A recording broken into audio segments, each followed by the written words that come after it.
Nongeye kubasuhuza abakunzi ba Authentic Christendom TV. Ni Dr. Symphorien wongeye kubaha ikaze kuri channel. Muze murisanga. Uyu munsi rero ni tariki 5 z'ukwa 9 umwaka ni 2023. Mbanje rero nyine kubasuhuza aho muri hose ku isi, abankurikira, abavuga uru rurimi, mbahaye ikaze. Mbanje kandi kwisegura ku bantu banyohereje ibibazo nkaba ntarabisubiza. Nteganya kuzabisubiza nyuma ya kino kiganiro, kuko nkeka ko hari ibindi bibazo bizaza hanyuma nkazabisubiriza hamwe. Ubwo rero mwe munyihanganiye nzabisubiza ibibazo bijyanye bibaza niba pasiteri cyangwa se abakristo bagomba gutora. Nk'uko rero nabibasezeranije mu kiganiro cya mbere cyavugaga ku ngoma ya gikristo bita Christendom mu bihugu by'iburengerazuba, uburyo nyine iyo ngoma isa n'iyarangiye. Uyu munsi nje kubagezaho bimwe mu bivugwa n'abashakashatsi ku ngoma noneho ya gikristo iri kwimukira muri Afurika, aricyo bita the next Christendom. Ingoma ya gikristo mu bihugu by'iburengerazuba bita Christendom maze iminsi mvuga yabayeho igihe Kiliziya Gatolika yari ifite imbaraga nyinshi ku ngoma y'Abaromani, na nyuma yaho ubwo Abaporo babyumvaga kimwe na Kiliziya ko indi migabane itari Uburayi na Amerika Yesu yagombaga kwigishwa hagendewe ku mico y'abazungu. Ni ukuvuga ngo ubwiganze bw'abakristo mu bihugu by'iburengerazuba bwabaye igikoresho cy'abakoloni ku nyungu za politiki kuruta inyungu z'iyobokamana. Ubushakashatsi bukaba bwerekana ko izo mbaraga z'ubwiganze bw'abakristo ziri kwimukira mu bihugu byo mu majyepfo, biri mu nzira y'amajyambere, cyane cyane muri Afurika. Nkaba nkangurira abanyepolitiki n'abakozi b'Imana bo muri Afurika ko izi mbaraga zitagombye gukoreshwa nabi nk'uko zakoreshejwe n'abazungu bikarangira ubukristo buhenebereye nk'uko bimeze ubu muri ibi bihugu. Akaba ariyo mpamvu kandi ndi kwamamaza igitekerezo cyitwa Authentic Christendom, gisobanura ngo ingoma ya Kristo itarimo itekinika ry'abanyepolitiki, ingoma ya Kristo yubakiye ku bukristo apana ku bukada. Itorero rigomba kuba umunyu n'urumuri by'isi mu mwijima utezwa n'abanyepolitiki. Itorero ni ishami rigomba kwigenga mu gihugu. Ngiyo Authentic Christendom maze iminsi ndi kubabwira. Abashyigikiye mukore subscribe. Reka mbibutse muri make ko uko byatangiye kugira ngo itorero rihinduke Christendom mu bihugu by'iburengerazuba, rihinduke itorero rya leta. Mbere yuko tuganira nyine ku birebana natwe muri Afurika, reka mbibutse muri make uko byatangiye mu bihugu by'iburengerazuba, kuko narabivuze mu biganiro byabanje, ariko ni ukubibutsa ababa bagiye kureba bino biganiro bwa mbere. Muri make byatangiye mu mwaka wa 312 igihe Constantine yagiraga amayerekwa ngo yabonye ikimenyetso cy'umusaraba, yumva n'ijwi rimubwira ngo koresha iki kimenyetso maze utsinde urugamba.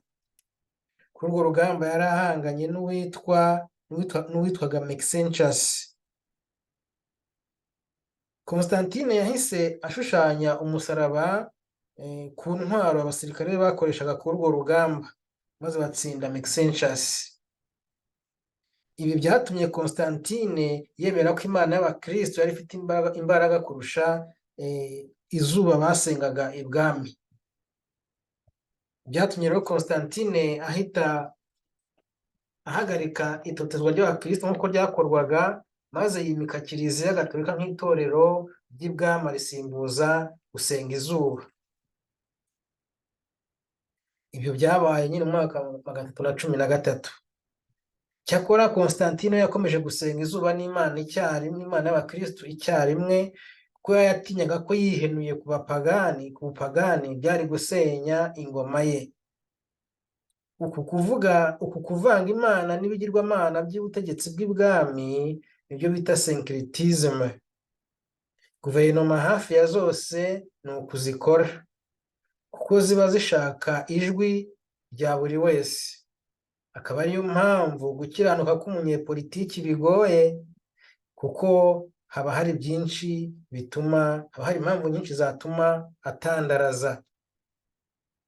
Ikintu kimwe cyatuma umunyepolitiki cyangwa se umuperezida akiranukira imana ni uburyo akoresha inkota y'ubutware mu kwimakaza ubutabera ku isi kuri bose. Igihugu inkota y'ubutware n'amategeko bikoreshwa mu kwimakaza agahiri n'agahinda mu benegihugu, uwo mutware cyangwa se umutegetsi, umuperezida, umunyepolitiki aba akorera antikristo.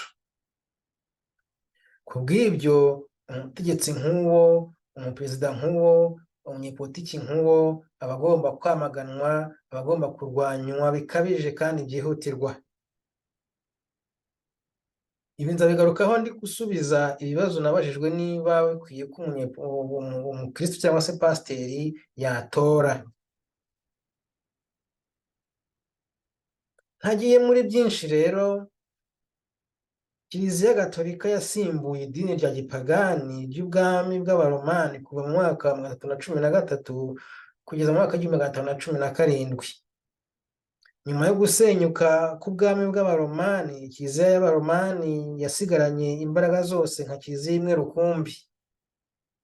Nyuma y'aho abaprotesitanti bavukiye mu 517, kubera kunenga ya syncretism nababwiye yari ikabije muri Kiliziya Gatolika, abaporoso n'abagatolika bakomeje kubyumva kimwe ku isi yose, ko isi yose igomba kumenya Yesu hagendewe ku mico y'abazungu. Niyo mpamvu n'uyu munsi bafatanije, ndavuga abagatolika n'abaporoso, mu kwimakaza umuco w'ubutinganyi mu itorero muri Afurika. Ni ukuvuga ngo n'ubundi nubwo habyo batumvikanaho, ariko iyo bigeze muri politiki yo gucakaza cyangwa se yo guca umuco wa Afurika, baba babyumva kimwe. Abagatolika nizere ko mutanyumva, nawe narabasobanuriye ko ngiye ntabwo ndi mu ntambara z'amadini, ndi kubaha amateka uko ari, kugira ngo abafite ishyaka ryo gukora umurimo w'Imana bagire icyo bakunguka mu buryo bakwifata n'icyo bakora. Igihe rero cyarageze, ubupagani bw'iburengerazuba bwiganzura ubukristo, bitewe n'impamvu nasobanuye mu kiganiro cyitwa Inshamake. Donc igihe cyarageze, ubupagani bwiganzura ubukristo. Ibi nkaba nabisobanuye mu kiganiro cyatambutse cyitwa Inshamake. Ubupagani bumaze kwiganzura ubukristo, abashakashatsi bavumbuye ko ubukristo buri kwimukira muri Afurika, Aziya ndetse na Amerika y'Epfo. Uko kwimuka bakwise the next Christendom, indi ngoma ya Kristo. Muri make nuko umuntu yabisobanura. Muri iki kiganiro ndibanda kuri iyo ngoma ya Kristo iri kwimukira muri Afurika.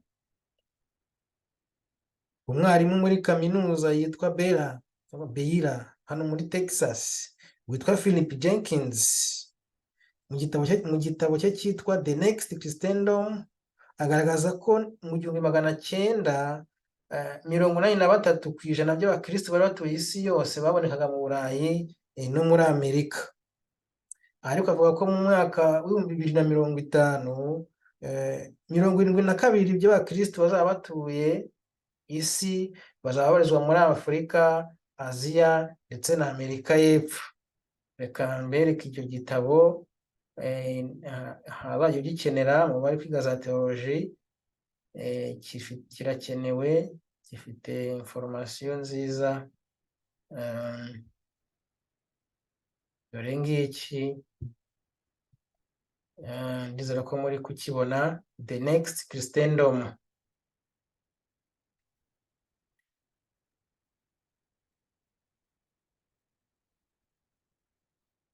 so icyo gitabo rero nyine cyo kivuga uburyo ubukristo buri kwimukira muri Afurika, kikaba cyanditswe n'umugabo witwa Philip Jenkins, akaba yigisha muri universite hano muri Texas, universite yitwa Baylor. Reka turebe uko umwaduko w'ubukristo wakiriwe muri Afurika. Perezida wa mbere wa Kenya Jomo Kenyatta abisobanura mu magambo akurikira uko ubukristo bwakiriwe muri Afurika bukihagera, bucyaduka. Abamisiyoneri b'uruhu rwera baza muri Afurika baje bitwaje Bibiliya, twe dufite ubutaka. Baravuga bati mureke dusenge. Nuko dufunga amaso, tuyafunguye dusanga dufite Bibiliya, nabo bafite ubutaka bwacu. Ibi biri muri cya gitabo nababwiye, The Next Extendum, ku ipaje 54. Kuri iyi paje kandi Jenkins avuga ko Bishop Desmond Tutu, ndumva mwese abenshi muramuzi, umwe wagize uruhare rukomeye mu kunga cyangwa se mu kunga Abanyafurika y'Epfo nyuma ya apartheid, yavuga ko nawe yakoresheje aya magambo ya Jomo Kenyatta, ariko nyine akavuga ko uwayavuze bwa mbere ari Jomo Kenyatta. Kandi kuri uru rupapuro hari undi munyakenya witwa Ngugi wa Thiong'o, amaze gukura, afite imyaka 85, ariko aracyariho nk'uko nabonye Google bigaragaza. Nawe yasobanuye uko ubukristo bwakiriwe muri Afurika muri aya magambo akurikira: afite Bibiliya mu kuboko kw'ibumoso n'imbunda mu kuboko kw'iburyo, umuntu w'uruhu rwera yashakaga kudusindisha n'iyobokamana mu gihe we yari ahugiye mu gushushanya ikarita, ari nako atwara ubutaka, afungura inganda n'ubucuruzi mu byuya byacu. Ibyo aba bagabo bavuga ntawabihakana, ariko kandi hari n'ibindi byinshi byiza abamisiyoneri bakoze tugomba gushima. Ibyo navuze ubushize harimo gusoma no kwandika, ndetse no kuba baratuzaniye imyenda.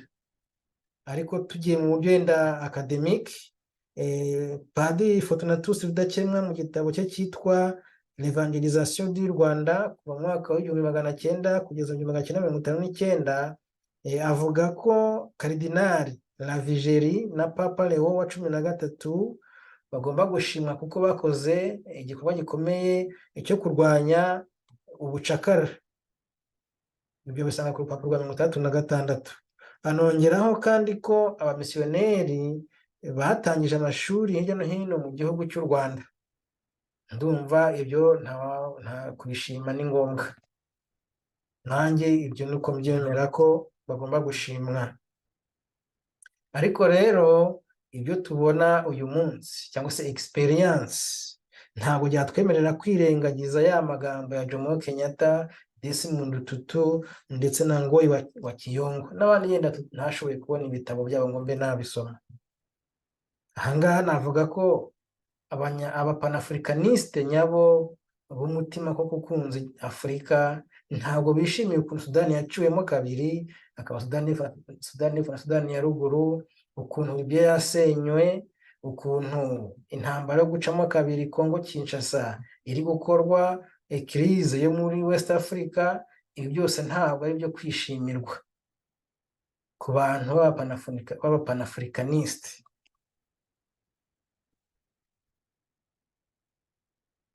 Ibyo tubona bitwemeza ko guhungeta Afurika bikorwa na mpatsi ibihugu inyuze mu Banyafurika bimuriye ubwenge mu gifu, cyangwa bahagamye mu moko, abandi mu turere bitewe n'aho baturuka, ibihugu baturukamo. Ibi kandi Kiliziya Gatolika ifitemo akaboko, kuko hari igihe yimika abakada mu buyobozi bwo hejuru bwa Kiliziya, kandi Kiliziya ibizi neza ko abo bantu yimitse ari abakada mu makanzu ya gipasitoro. Gusa abakristo basanzwe bo hasi ibi ntabwo baba babizi. Ntabwo izi politiki zibera i Roma bazizi zo kuduruvaya isi. Niyo mpamvu mbabwira ngo ntabwo ndi mu ntambara y'amadini, ntimunyumve nabi, ahubwo ndi kugerageza kubafasha gucana ku maso.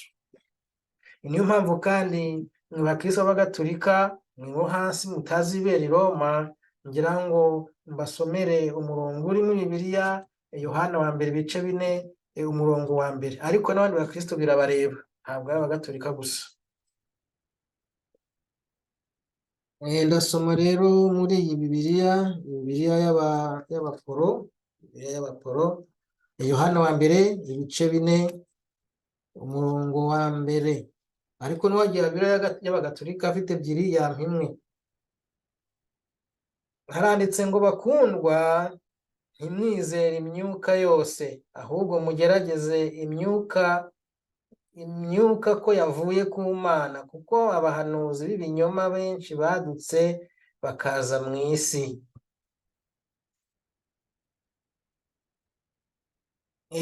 Nubwo ntawe ubaza iyo padiri cyangwa pasitoro ari kwigisha, ari kubwiriza, ariko abakristo bemerewe kugenzura niba padiri, pasitoro, musenyeri, karidinali ndetse na papa ibyo bavuga n'ibyo bakora bituruka ku Mana, kuko umuyobozi ufite umwuka w'Imana ntiyakwimika umukada mu nshingano za kiliziya cyangwa itorero.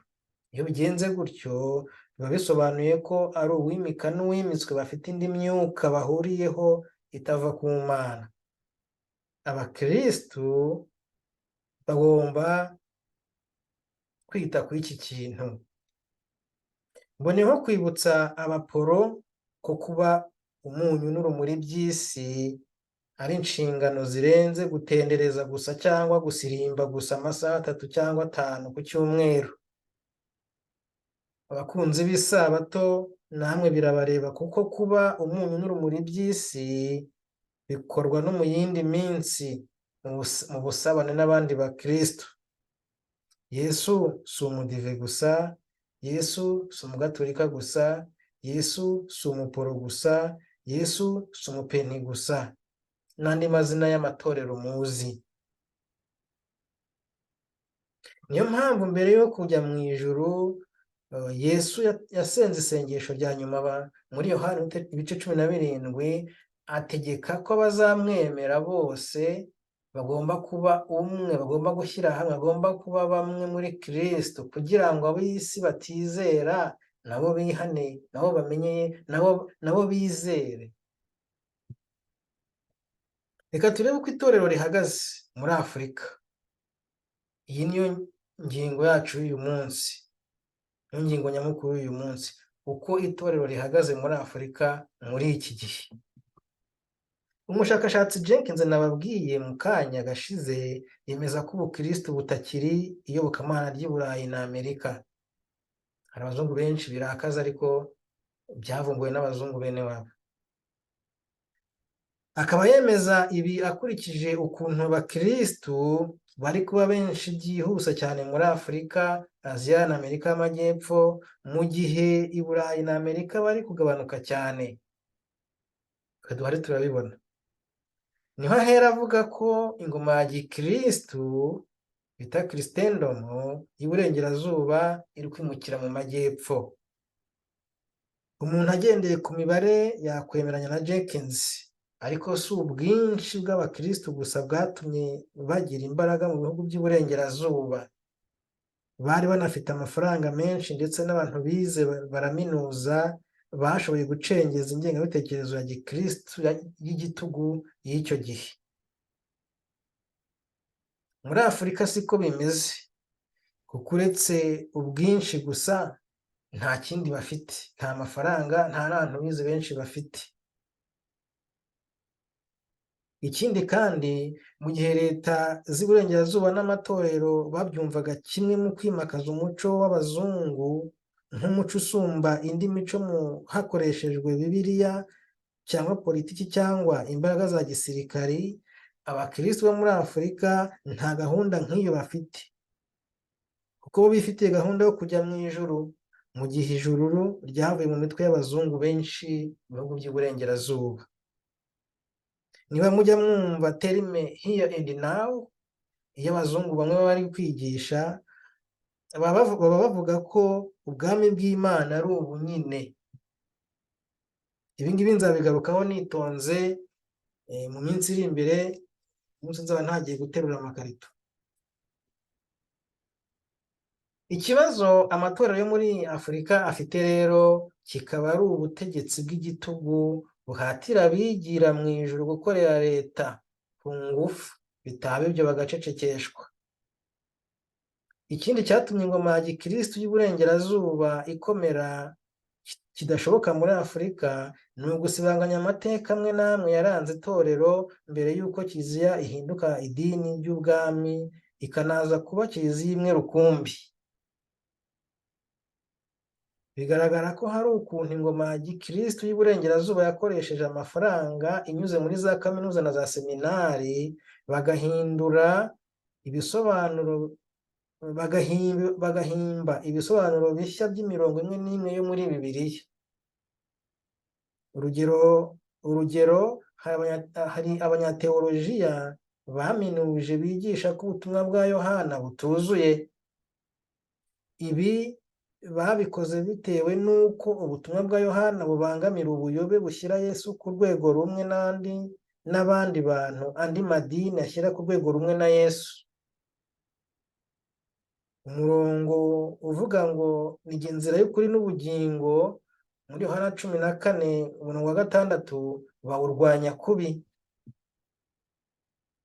Hari n'ibindi byinshi byimbitse kurenza ibi, nk'igihe Kiliziya Gatolika yakoresheje ingufu yanga kwemera ibyanditswe muri Yohana ibice 14:16, Yohana 10:26, no muri Yohana ibice 15:26 ku mpaka z'imikorere y'Umwuka Wera. Muri iyi mirongo Yesu yivugira ubwe ko Umwuka Wera ava kuri se, ava ku Mana, ariko Kiliziya yarabyanze yemeza ku ngufu ko Umwuka Wera ava ku Mana na Yesu icyarimwe. Ntacyo byaba bitwaye, ariko siko biri muri Bibiliya.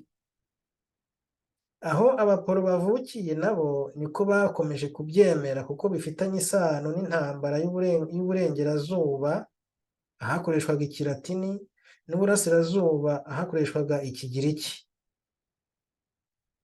Abashaka kubisobanukirwa bazashaka inforomasiyo zimbitse ku kintu cyitwa filioque controversy.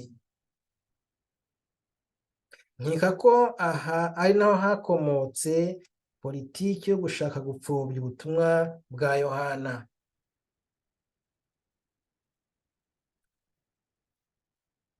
Kugira ngo ntabarambira, reka ibimbe mbisumbikiye ahangaha. Ndi kuvuga ku bijyanye n'ukuntu ubwami bwa gikristu bw'Iburengerazuba buri kwimukira muri Afurika nk'uko umushakashatsi Jenkins abyemeza.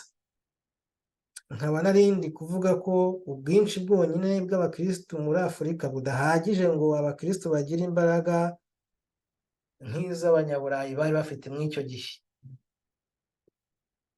Icyo mbona ni uko Yesu yigiriye muri Afurika kuko ariho ahabwa ikaze.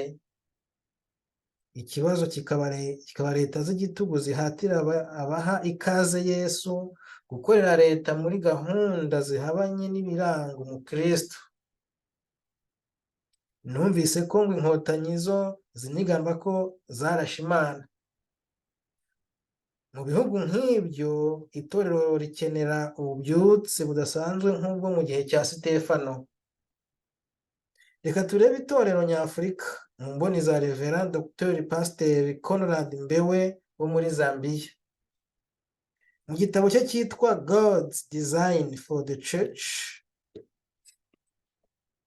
A Guide for African Pastors and Ministry Leaders, mu Kinyarwanda yenda umuntu avuga ko ari nk'itorero cyangwa se Kiliziya mu gishushanyo mbonera cy'Imana, imfashanyigisho ku bayobozi b'ivugabutumwa n'abapasitori muri Afurika. Dore bimwe mu byo Pastor Conrad Mbewe avuga. Turi kureba uko itorero rihagaze muri Afurika. Uyu ni umudogiteri warangije teoloji muri Afurika y'Epfo. Aravuga ati, icya mbere, nubwo hari abagisengera munsi y'ibiti muri Afurika, abakristo bakomeje kwiyongera. Ibi bikaba bishimangira bwa bushakashatsi bwa wa mugabo witwa Jenkins ku bijyanye n'imibare. Icya kabiri, itorero nyafurika rifite ubushobozi bwo kuba umugisha ku yandi matorero yo mu yandi mahanga, ariko bisaba ko itorero ryo muri Afurika ribanza gukira indwara mbi ziribuza gukora neza nk'uko bikwiriye. Zimwe muri izo ndwara cyangwa ingeso zibangamiye itorero muri Afurika: iya mbere, ubupfumu cyangwa amarozi. Avuga ko kugira ngo itorero ryo muri Afurika rigere ku ntego yo guhimbaza Imana mu buryo buboneye, isi y'imyuka mibi igomba kuvugutirwa umuti. Icya kabiri, itorero muri Afurika ririmo ububyutse bwinshi, ariko ubu bubyutse bubuze ubumenyi. Atanga urugero ko hari abayobozi bafite ubumenyi ku rwego rw'ikiburamwaka muri Bibiliya bayoboye amatorero muri Afurika. Dr. Mbewe avuga ko abayobozi nk'abo badafite imbaraga zihagije zo kurinda itorero serwakira ihungita itorero, kuko bayobywa byoroshye n'abakada. Ku bijyanye no gutandukanya leta n'itorero, ibyo bita separation of church and state, Dr. Mbewe avuga ko itorero na leta hari aho byuzuzanya. Uruhare rw'itorero rukaba kwimakaza ubusabane nyabwo hagati y'abantu n'Imana, naho inshingano za leta zikaba kwimakaza imibanire myiza mu benegihugu. Pastor Mbewe yongeraho ko bitewe n'uko isi iyobowe n'abanyabyaha ruharwa, hari igihe biba ngombwa ko itorero ryamagana imikorere ya leta. Reka iki ngisubiremo mu cyumve. Bitewe n'uko isi iyobowe n'abanyabyaha ruharwa, hari igihe biba ngombwa ko itorero ryamagana imikorere ya leta. Abona ko biba ari akaga gakomeye ku itorero iyo leta n'abayobozi b'amatorero bashyize hamwe ku nyungu za politiki. Naho akavuga ko ni akaga ku itorero no ku gihugu no ku isi yose iyo abanyapolitiki bafatanyije n'abayobozi b'amadini cyangwa se b'amatorero ku nyungu za politiki. Ngendeye kuri geopolitiki, ndemeza ko nubwo hari byinshi bikeneye gukorwa neza kuruta uko bikorwa muri Zambia, uko itorero na leta byo muri Zambia bihagaze bitanga icyitegererezo ibindi bihugu byo muri Afurika byakwigiraho ibintu bimwe na bimwe. Reka noneho turebe itorero mu mboni z'umukobwa wa Perezida Museveni, Pastori Patience Museveni Rwabwogo. Ariko reka mbanza mbereke igitabo cya Dr. Mbewe, ndumva nta kiberetse.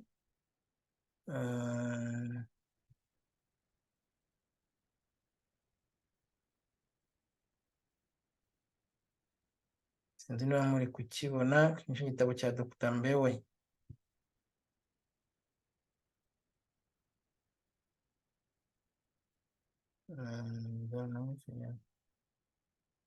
Ntabwo nzi niba muri kukibona.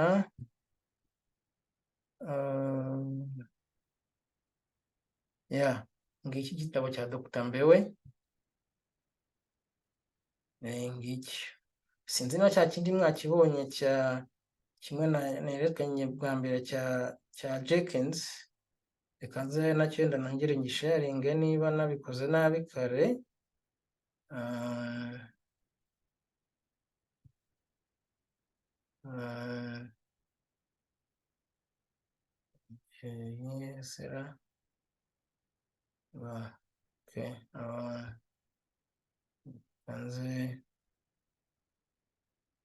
Ngiki ikindi cya kimwe navuze bwa mbere cya The Next Christendom, ni kese yenda naba ntabikoze neza. Noneho reka mpite mbereka n'icya Patience kuko ari cyo ngezeho, cy'umukobwa wa Museveni.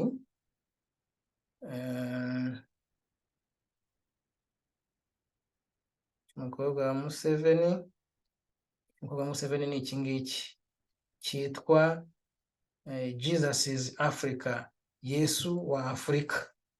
Ubwo nicyo ngezeho rero, ndikuvuga nti turebe itorero mu mboni z'umukobwa wa Perezida Museveni, Pastor Patience Museveni Rwabwogo, ukuriye itorero ryitwa Covenant Nations Church. Mu Kinyarwanda ni ukuvuga ngo ni itorero ry'ibihugu by'isezerano. Muri iki gitabo cyitwa Jesus is Africa, kuri paji y' 180 hari amayerekwa yatumye Pastor Patience Museveni ashinga iri torero nyine ryitwa itorero ry'ibihugu by'isezerano mu kinyarwanda, cyangwa se Covenant Nations Church. Avuga ko yabonye umucyo w'Imana uturuka i Bugande ukwira Afurika yose ndetse n'isi yose. Mu gika gikurikiyeho, Pasitori Patience Museveni asobanura ayo mayerekwa ko Uganda ari umutima wa Afurika. Ku bw'izo mpamvu, Uganda igomba gutegeka Afurika yose.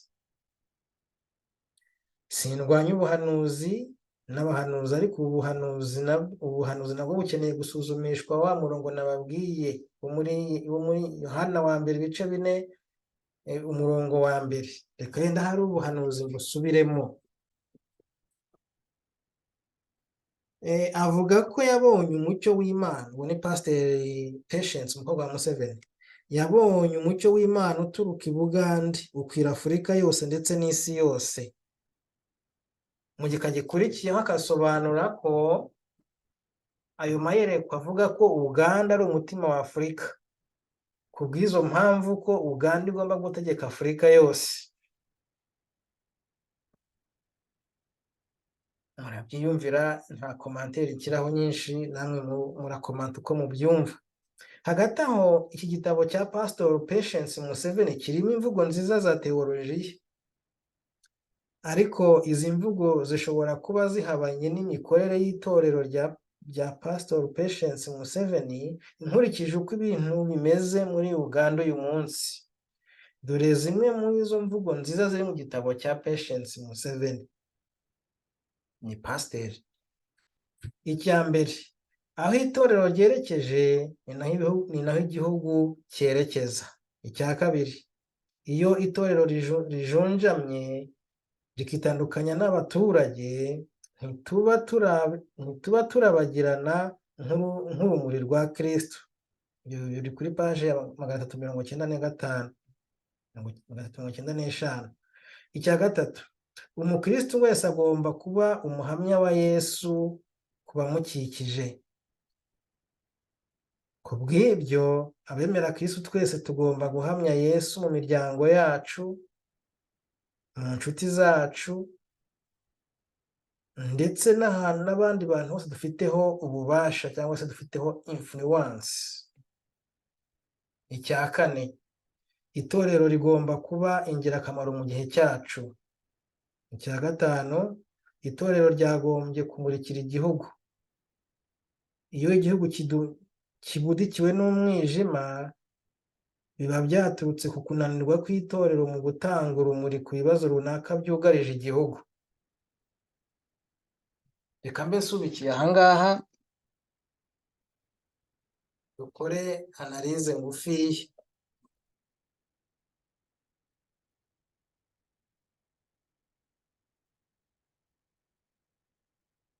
Ise wa Pasiteri Patience ni perezida wa Uganda umaze imyaka 37 ku butegetsi. Yafatishije imbunda mu matora aherutse kuba muri Uganda. Ise wa Pastor Patience, donc Perezida Museveni, yahinduye itegeko nshinga kugira ngo akomeze agundire ubutegetsi. Twabonye ku mbuga nkoranyambaga ukuntu abantu banenze ibyo kugundira ubutegetsi kwa Museveni bahungeswa, abandi bakicwa.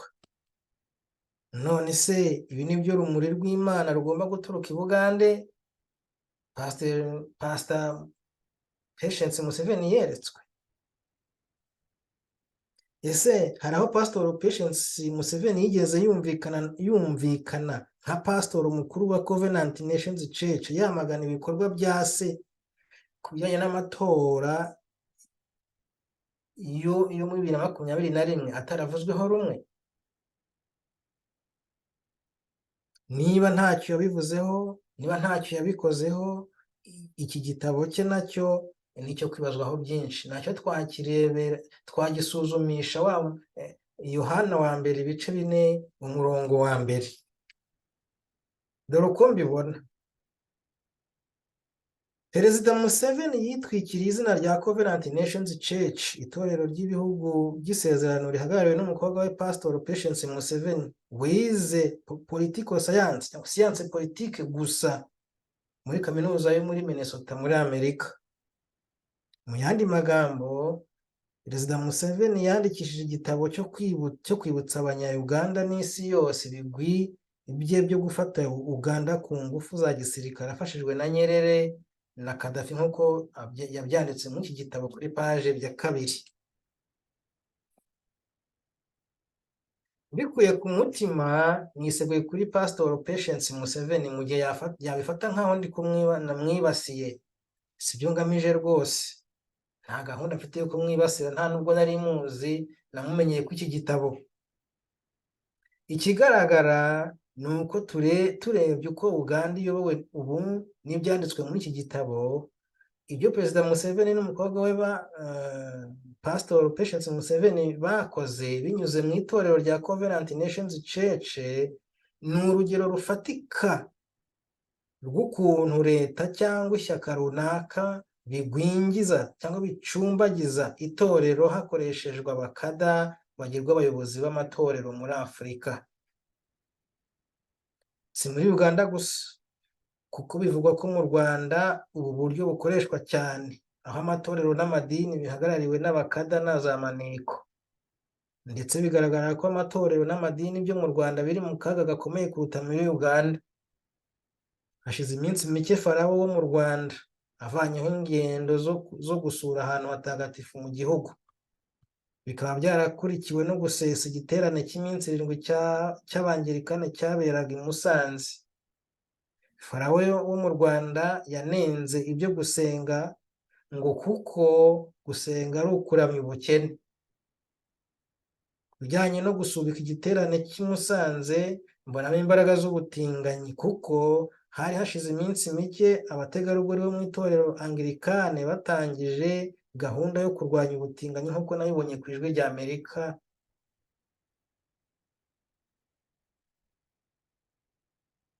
Ahubwo nyuma y'ibyo nabonye ko hakozwe ngo ibarura ry'abatinganyi, haboneka ibihumbi birenga 18 by'abagabo b'abatinganyi nk'uko byatangajwe ku kinyamakuru cy'Umuseke ku itariki 29 z'ukwa munani uyu mwaka 2023. Ikigaragara rero ni uko ubutinganyi ari indi ntwaro y'abazungu yo guca umuco wa Afurika, ikoresheje nyine ba banyafurika bashyize ubwenge mu gifu, bamunzwe n'amoko n'uturere. Biroroshye ko mpatsibihugu bakoresha mu guca uyu muco burundu nyine w'abanyafurika. Ibi rwose ni ikibazo, kuko bigaragara ko niyo ntwaro yo gucubya uyu muvuduko wa gikristo uri muri Afurika. Icyo nakwibutsa ni uko Imana itanga abanyabyaha, ahubwo yanga icyaha. Nanjye nuko mbyemera. Donc abatinganyi nibumve ko kwamagana icyaha cy'ubutinganyi atari ukubanga. Hanyuma abamagana icyaha cy'ubutinganyi nabo, cyangwa nanjye nishyiremo, twibuke ko ubwicanyi, kunyaga no kugoreka imanza nabyo ari ibyaha Imana yanga urunuka. Reka nsubikire aha mvuga nti nibyo koko abakristu bari kwiyongera byihuse muri Afurika, ariko ingoma z'igitugu n'abayobozi b'amatorero badafite ubumenyi muri teolojiya bagwingiza itorero. Ibyo byombi bigwingiza itorero, ingoma y'igitugu n'abayobozi b'amatorero badafite ubumenyi mu kuyobora amatorero. Uko biri kose, ukwiyongera cyane kw'abakristo muri Afurika biri kuganisha ku cyo bita turning point. Nkize mu Kinyarwanda ni ukugereranya, no gucishiriza, nabyita igihe ngaruka binyejana.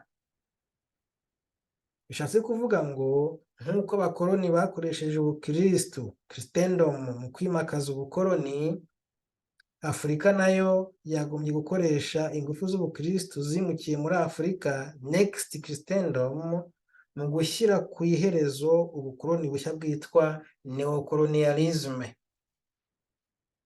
Icyitonderwa, kugira ngo umubare mwinshi w'abakristo uri kwiyongera muri Afurika ubyazwe umusaruro, hakenewe authentic Christendom d'abord. Ni ukuvuga ngo mu gihe abakristu b'iburengerazuba bakoranye na za leta mu gushyigikira igikoloni, itorero muri Afurika rigomba kwigenga kandi rigafata inshingano nk'umuyoboro w'Imana, nk'umuyoboro Imana ikoreramo mu gukebura abanyepolitiki bo muri Afurika bakoreshwa na mpatsibihugu mu kwimakaza neocolonialism. Sinzi niba habyumvikanye neza, reka mbisubiremo. Ndavuga nti mu gihe abakristo b'iburengerazuba bakoranye na za leta mu gushyigikira igikoloni, itorero muri Afurika rigomba kwigenga kandi rigafata inshingano nk'umuyoboro Imana ikoreramo mu gukebura abanyepolitiki bo muri Afurika bakoreshwa na mpatsibihugu mu kwimakaza neocolonialism. Donc mbere yo kurandura neocolonialism, abakristu bo muri Afurika nibakoresha ubwinshi bwabo mu kugeza panafricaniste nyabo ku buyobozi bw'ibihugu binyuze mu matora yo mu mucyo. Nibwo bizorohera authentic church cyangwa se itorero rikeye gukorana n'abapanafricaniste bazaba bayoboye ibyo bihugu kugera ku bwigenge bwuzuye. Mwibuke ko inshingano nyamukuru z'itorero ari ukuba umunyu n'urumuri by'isi. Imwe muri izo nshingano ni ukurandura antikristu ikorera mu ngoma z'igitugu zikorera abampatsibihugu. Bavandimwe bakunze Authentic Christendom TV, mureke dusenga Imana muri aka kanya. Shimwa Yesu ko waje muri Afurika. Mwami Yesu, umukiza wa kwemera bose, suka imbaraga mu itorero ryawe muri Afurika ndetse no ku isi yose, kugira ngo abera bo mu matorero atandukanye babe umunyu n'urumuri by'isi yugarijwe na antikristo ikorera muri leta z'igitugu, n'abayobozi b'amatorero b'abakada biyambika ibishura by'ubupasitoro. Mbisabye mu izina rya Yesu, umwami n'umukiza wacu, abambwe rimwe gusa tukabamburwa. Amena. Mugire amahoro y'Imana kandi mukore subscribe.